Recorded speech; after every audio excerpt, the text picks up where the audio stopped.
Magbabalik na sa entablado ang OPM icon na si Kitchi Nadal para sa kanyang comeback solo concert na New Ground. Yan ang kanyang pasabog o panibagong sorpresa sa kanyang mga fans. Si Sam Martos magbabalita.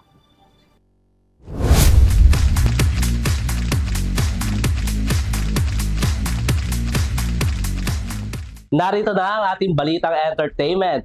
Muling maantig at kiligin sa kanyang mga pinasikat na kanta dahil muling magbabalik sa entablado ang singer na si Kitchi Nadal para sa kanyang solo concert na pinabangatang New Ground. Makalipas ang 2 dekada sa industriya at manirahan sa ibang bansa, muling magbabalik sa entablado ang singer na si Kitchi Nadal para sa kanyang nalalapit na solo concert na pinamagatang New Ground. Ang New Ground concert ay parehong pagdiriwang ng kanyang pagbabalik at bilang matagal na artista sa industriya.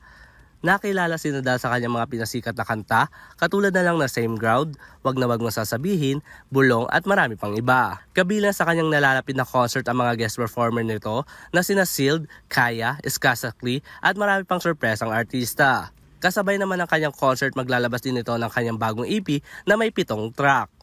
Samantala, magaganap naman ang New Ground concert sa darating na June 21, 2025 sa Araneta Coliseum sa Quezon City. At yan ang ating showbiz balita. Muli ako si Sam Martos. Balik sa inyo Henry, Mia at Vanessa.